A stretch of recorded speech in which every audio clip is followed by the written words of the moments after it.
going to share data that's from live websites about what's going on with search. So we're not going to be talking about Gartner predicting the 25% reduction in organic search or the SEO bloodbath. I'm really going to show you the drop is happening right now. So Safari users are already defecting to AI platforms. And for the first time ever, Apple has confirmed that traffic has dropped in their platform, in their browser. And this came out of the DOJ hearings, so we know that this is accurate. And also, for the first time in 10 years, Google's share has slipped below 90%. And in an internal document that they posted to their employees back last year, they already predicted that ChatGPT and Gemini, or ChatGPT traffic, was going to cut into their traffic. And this is research that was based on 10,000 keywords. And what it's showing is that AI overviews, when they appear, reduce organic and paid clicks. And as soon as they're removed, that rebounds. And I'm going to show you some great data on that. So we have already made the shift from traditional search to AI answers. And people aren't clicking on blue links because they're so far down the page now, and that they're being replaced with AI answers at the top. So you can basically forget things like the traditional things we did with using a lot of keywords. We have to stop using jargon because LLMs don't care. And what we really have to do to show up for AI search is to answer real questions. We have to format our content for AI, and we have to shape how AI describes you. And when Mike starts talking later in this presentation, he's going to show you that we know what's happening in the LLMs. So the goal here is that people want answers, not links. And, you know, we used to market to search engines back in the day. Now we have to market to LLMs in the same way. And the ChatGPT, just as Paul said, I mean, there's massive growth. It is now the 5th most visited site in the world. And that's just amazing traffic. It's only behind Facebook, YouTube, Instagram, and Wikipedia. So it's in 2.5 years, it's really come a long way. And this is really high value traffic too, because people stay on the page, on your site longer, they visit more pages.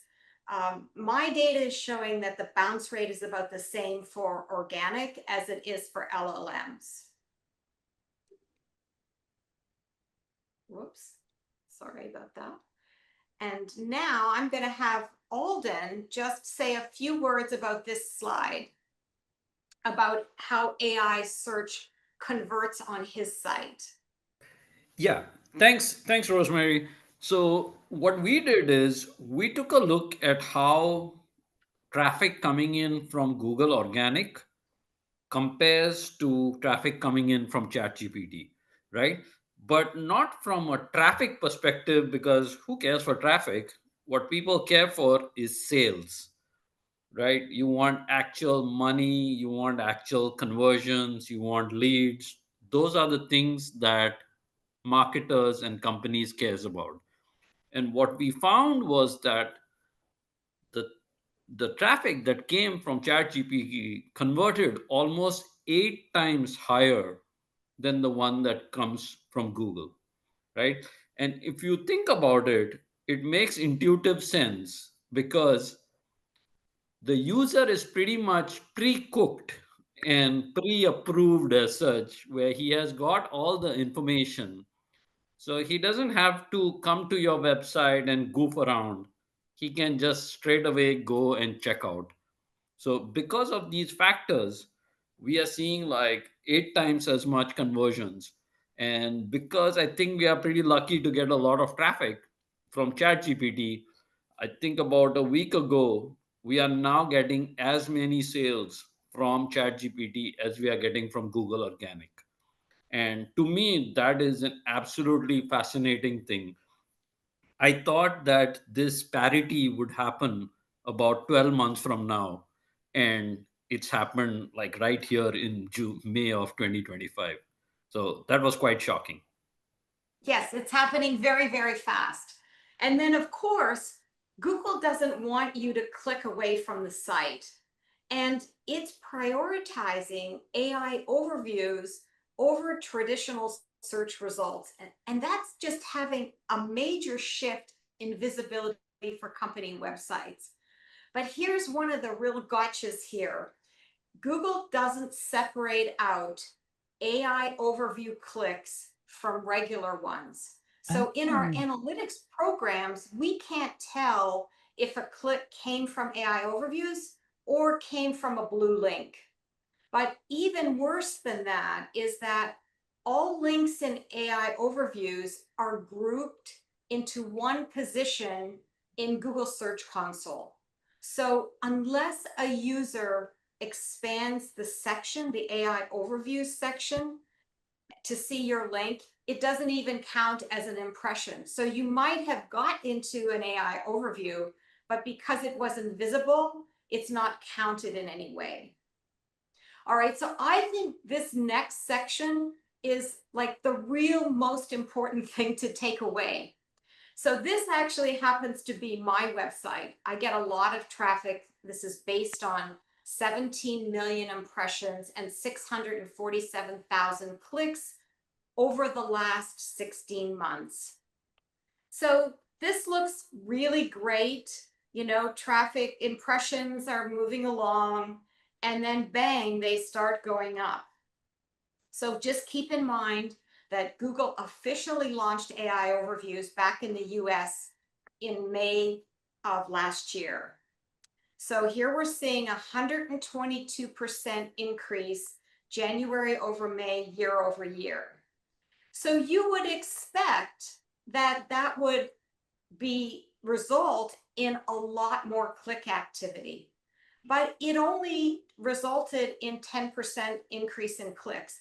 And I used to get generally well over 10% clicks anyway. So this isn't a very exciting story. And in March is when they really started to deliver more AI overviews. And you can see that right here. So that's not a nice trend to see. But the real story is that click-through rate is on a downward trend. So last year in Q1, click-through rate was 5.2%. But now this year, it's only 2.6. And I think that's about 50% decline. And this isn't just one site. This is another client, another data point. This is a public company. We're looking at 6 months of data, and we're seeing the same kind of trend. And if I look at all of these other websites, we are going to start seeing this drop in click-through rates. And I don't really know where it ends because, you know, this is really just this year when AI overviews started to take a big chunk of our traffic. So are there any questions? Because this is really what's happening with Google and our traffic. Paul, are there any questions? Yeah, there's Lucinda's got a question. I've got a question as well. Go ahead, Lucinda, and then Christina. Yeah, so one of the things that I've been trying to jibe is what you are saying and what Alden is saying. So is the difference that Alden's looking at sales and that works out for him while you're looking more at the digital marketing aspect of this? But how is it that you're raising the alarm and Alden is happy? So I'm looking at, yes, he's smiling with it. I'm looking at traffic. I'm looking at what has happened in this last year from impressions and clicks and click-through rate and positions in Google search, right? Google or Alden is looking at what happens once people come on his website from any source, but he's specifically called out.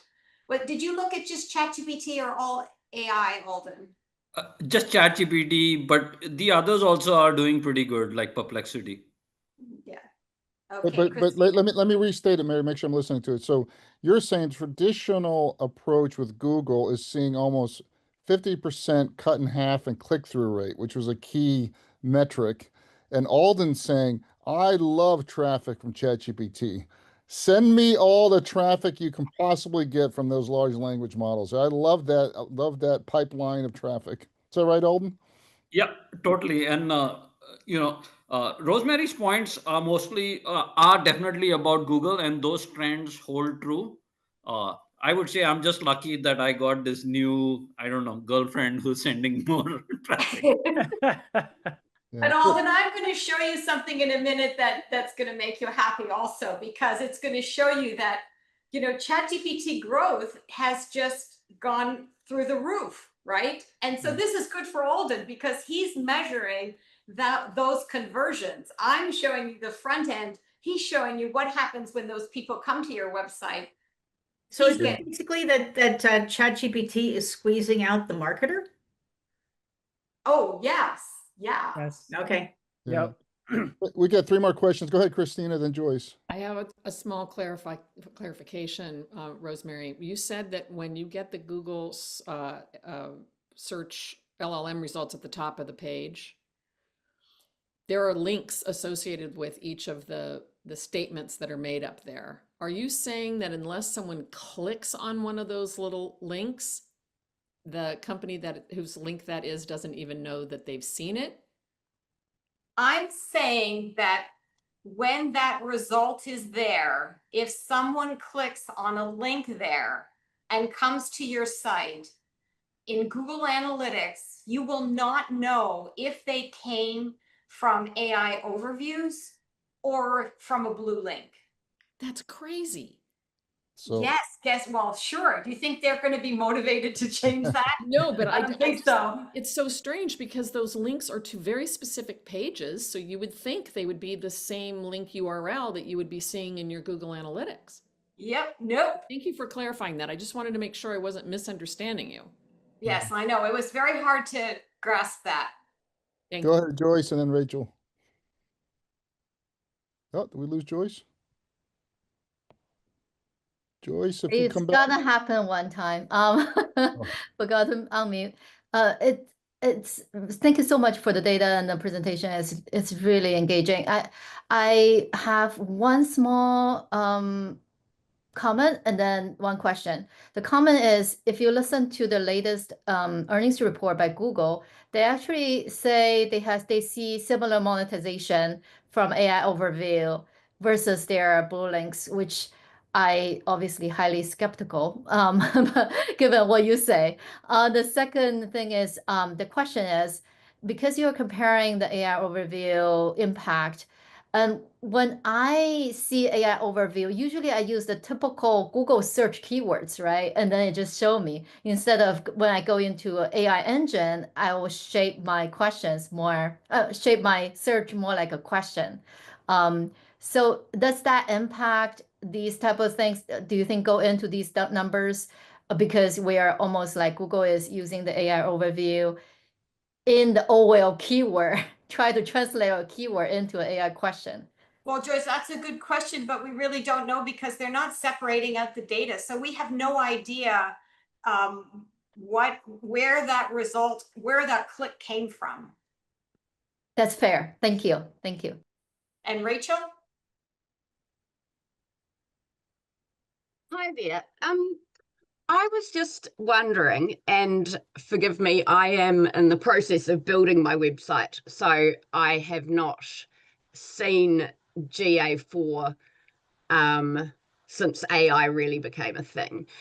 But my understanding, can you now see referral traffic from LLMs? and from specific LLMs? Because my understanding was that you couldn't, or it was a pretty heavy workaround because it was browserless and you needed to be using custom URLs. You or know, you can has see that it in now all. changed? I'm going to show you some examples.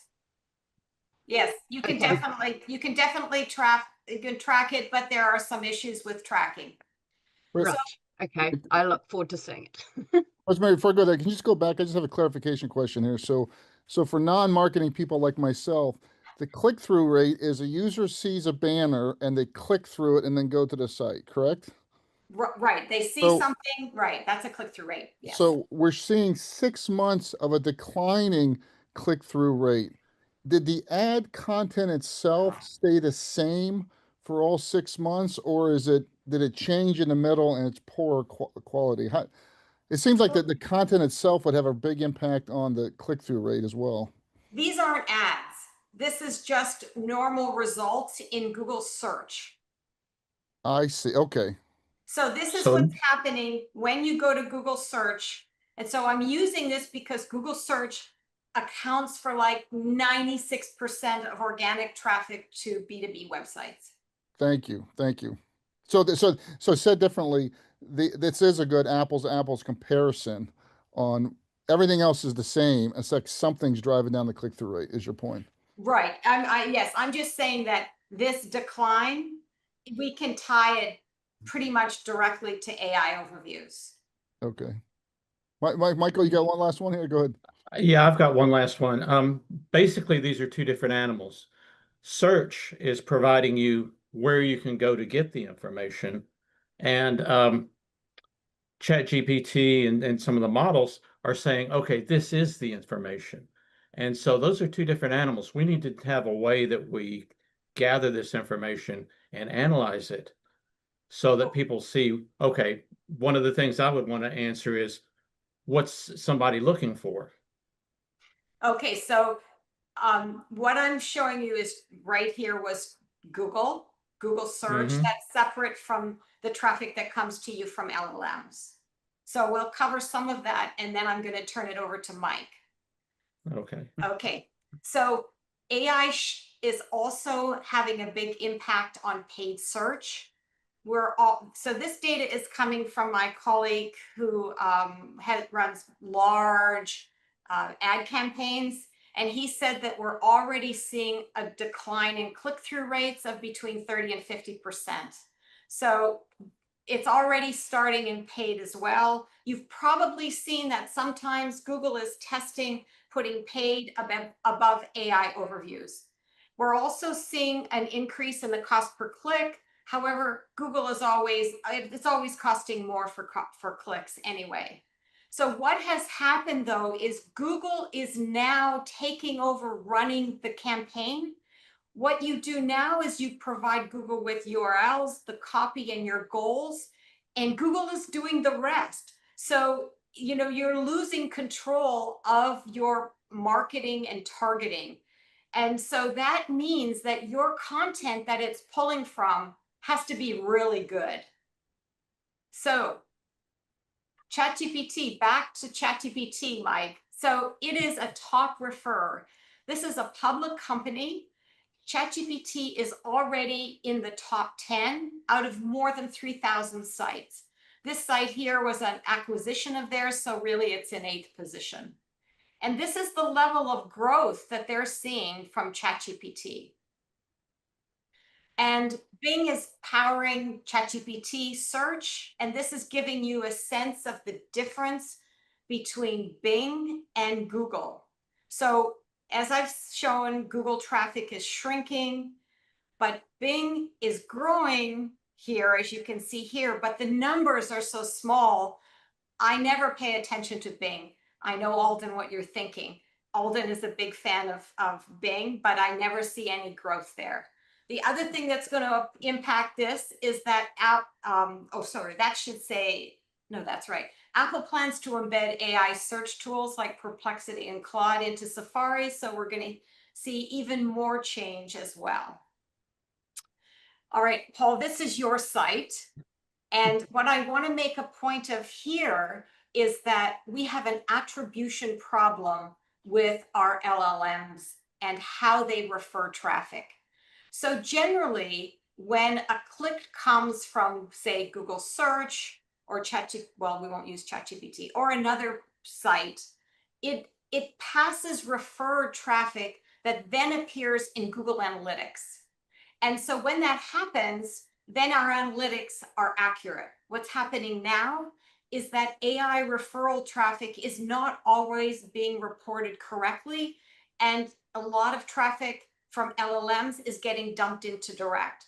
With Paul's site, you can see how search traffic is growing at this almost the same rate as direct. So I'm very suspicious that he's getting LLM traffic from direct. Another point is that when you're looking at your traffic, pay attention to longer time periods, because short time periods like this, 90 days, everything looks great, we're celebrating, and then you look at it longer term and you see that this may have had seasonality, maybe some other kind of noise, your traffic really didn't go up. And this is another example of how the impact is not uniform across all the sites that I looked at. So this is a large company, enterprise company. Their traffic dropped 16%. This is my site. I use these two because they had the same amount of traffic this year, and mine only went up 2.5. And where did they go? So in this one site that I'm looking at here, the majority of traffic went to blogs. That's no surprise because blogs are long. You have a lot of blogs on your site. But the homepage isn't getting the traffic. And normally, the homepage gets the most traffic of any page on your site. And when I was doing this research, what I realized was we are forgetting that in software companies who have a document website, which is huge, which is all text-based, that if you aren't optimizing that for LLMs, you're missing a huge opportunity. So I have run out of time, and I'm going to turn it over to Mike. Mike, do you want to take controls? And when Rachel, we'll save questions for the end if that's okay, so we give Mike his time. Yeah, thanks, Rosemary. Let me share my screen here.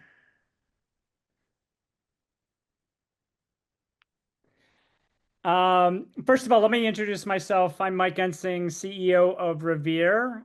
We've actually been partnering with Rosemary and several other agencies around basically helping marketers address this new space of basically LLMs representing brands to potential customers, current customers, and things like that. And it's been a really interesting journey. We provide an overall platform to help brands understand how they're represented by all the major LLMs. And then we also help optimize brand presence on LLMs in partnership with agencies like Rosemary's. One of the things that has been really interesting, and it's a little bit about what Alden saw, is that over the last 12 weeks, we've seen a massive uptick in basically interest in our solution and our services because people are starting to see organic traffic come from ChatGPT. And they're like, oh my gosh, my customers are on these platforms discovering about my brand. So I'm going to take you through just a couple of slides in terms of how we see this space. I was going to take you through a quick demo, but we can do that at a later date, just given time. But I'm also here to say to you, and you'll see this, that it's actually the LLM disruption of search is going to go way beyond that. And we're going to have agents soon that are actually going to execute tasks and actually do automated buying. And so the new challenge for marketers is massively complex. Just a little bit about the company.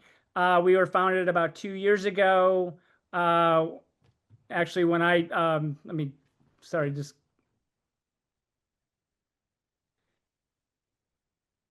You see this all right?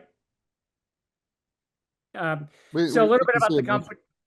So I founded about 2 years ago. I actually spotted this disruption and made a posting saying LLMs are going to basically impact the brand decisions of 3 billion people within 3 years.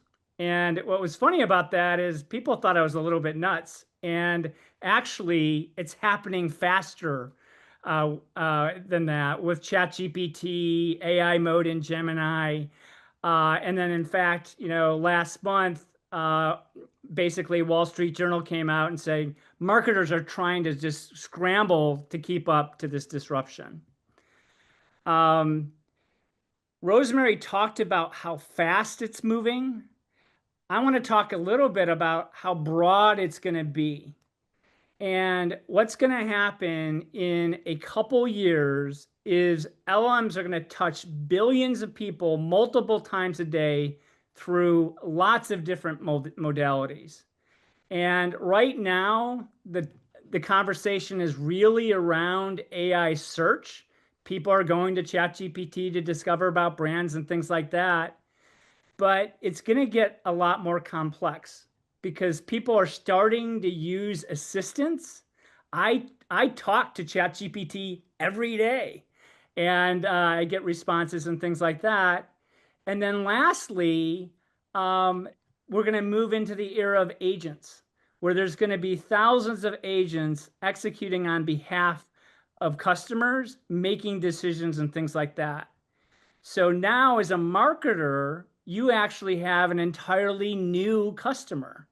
Rosemary said that we need to market to LLMs, which is totally right. And we're going to have to market to agents in the future. So marketers have this entirely new challenge to basically mitigate. Any questions on all that? Okay. At Revere, we're very focused on helping brands understand how they're represented on platforms like ChatGPT or Claude or AI mode on Google. And one of the things that several things make this very hard. One is for 25 years, brands had to deal with one platform, Google. Now it's several platforms, and it's going to be thousands of agents. Second is Google is pretty deterministic, pretty static answers, not the way with LLMs. They change every time. Third is Google is about simple queries. People have personalized conversations through the entire buying journey through different modalities with LLMs and AI-based platforms. So as a marketer, you got to understand that across all those different channels. There's no longer blue links, there's full answers, and that's actually giving rise to the clickless search where people get the full answer within the platform. And the last thing is it's, basically these LLMs are nearly black box. There aren't a lot of products and tools out there to allow brands to understand how they represent, how LLMs represent them. So we believe at Revere, brands need to understand several things about how they're appearing in LLMs. How are they represented? Are they in the consideration set? How do the LLMs report how a brand does around specific attributes, purchase criteria, things like that? How do you compare to competitors? What sources are utilized? Because they utilize some different sources. And then basically at the heart of it, how do they form their representations and how do you improve it? And so at Revere, we have a product called Brand Lumineer, which does that, where we use multi-prompting analysis and synthesis to really help a brand understand how they appear on any LLM and what is the path to optimize that.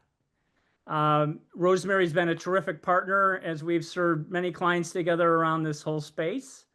It is a new time for marketers. Paul, as you know that, it's just, and you predicted it with the SEO bloodbath. Well, it's that and more some. Fantastic, Mike. Any questions on that?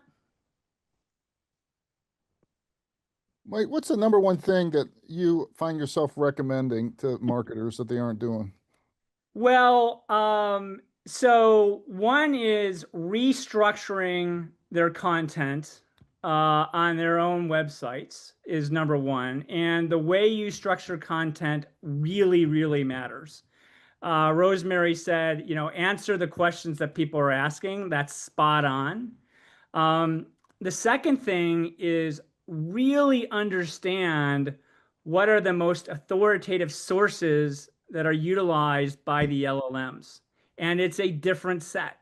You know, one of the things we see repeatedly is Wikipedia. So do you have a Wikipedia page, right?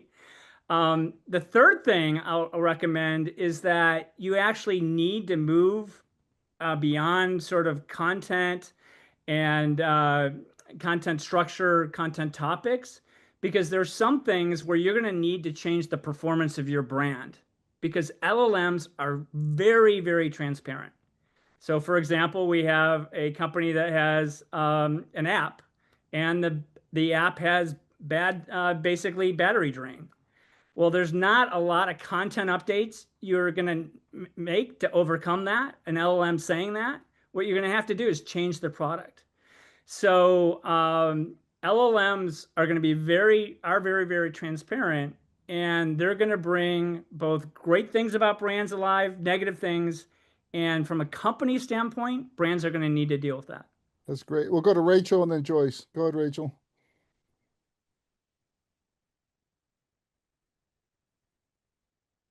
Rachel? Sorry, I've got so many questions, it's blowing my mind. So marketing to agents, Yep. how would one go about that? And could I, this is a separate question, but if I could just sneak it in there. Also, this will be a quicker answer. Are backlinks and directories and guest posts and all of that sort of, you know, off-site SEO, is that still relevant or less Rachel, relevant? I'm going to put some links in the chat for you that I think you'd find really useful. It's going to answer all those questions. Okay. Yeah. Great. On the agent side, that could be a 30-minute conversation as well. But what I'll say is agents actually work differently than LLMs. They actually use visual large language models. They are visual models. Secondly, they have specified workflows. There are a lot of companies that are creating partnerships with agents to be part of the workflow. A really good example of that is OpenAI's operator. If you ask OpenAI's operator to make a reservation at a restaurant, it will go to Yelp every time. So Yelp has a partnership with OpenAI to be part of that operator process. So when you actually optimize for agents, you have to think about content, but you also have to think about, okay, do I need to develop a business relationship with this agent? So it goes well beyond typical SEO, obviously. Let's keep driving. We got 8 minutes and a ton of Yep. questions. So let's go Joyce, Karen, and Christina. Go ahead, Joyce. Hi, very quick. How sustainable do you think those optimized result will last? So for example, if I do all the right things and make my website show up really well for a certain topic, how long do you think others will override my, and then do I have to keep updating my website to stay top of the list, or is just by luck? Well, it's a very, very hard question to answer, because what I don't know is how is OpenAI going to change LLM behavior over time and where this is all going. And no one knows that. And that's why you actually need to monitor to understand what are the differences over time and make adjustments. Okay, let's go to Karen and Christina and then Lucinda. Go ahead, Karen. Awesome. I really want to think about what the metric is that we're looking for. And the reason I ask this is kind of what I'm hearing from the different groups.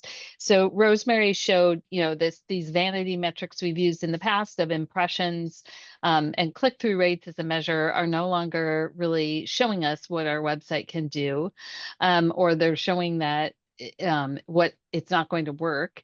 And then we saw the example of traffic from ChatGPT did show higher conversions. So what is so that's a different metric that's being applied to the website instead of visitors looking at conversions.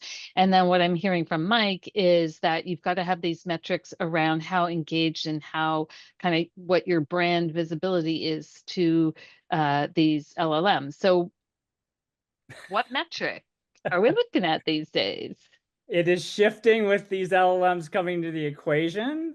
Our view at Revere is you need to attach it to basically metrics that are connected to the way your brand is represented. So actually, one of the things that we do in our product is we actually have a metric called the Revere Brand Index Score, which is really NPS for LLMs. So the LLM's propensity to recommend your brand or product. And there's two components of that is reach. So is the brand showing up in the consideration set related to specific categories? And then we actually even measure sentiment. And we actually ask the LLMs a series of questions and measure sentiment of how the brand is described. And one of the things that's super interesting is all the LLMs have vastly different sentiment. So GPT-4o offline is happy-go-lucky. Gemini is more neutral. Online actually can be very critical of brands. So we actually focus really on sort of these metrics that quantify how you're represented, both through sentiment and reach. Great. Go ahead, Christina and Lucinda. Thank you, Paul. I read a recent article where they looked at the sources. They did, millions of searches and looked at queries, and looked at the results and found that the top two sources were Reddit and Wikipedia. Yes. What is your advice, Mike, for brands, given that information with respect to changing the way they show up in those LLMs? And what is number 3, 4, and 5 on that list? Yeah, so I would say 3, 4, and 5 on that list is very, very industry dependent. And what we're finding is for each industry or category, there are a set of sources that are highly utilized. IT World, Gartner, right? In the automobile industry, it's Edmunds and KBB and things like that. But a lot of postings that do these rankings and stuff like that are utilized very, very heavily by the LLMs. The second thing that's important is to actually keep track of the licensing deals going on.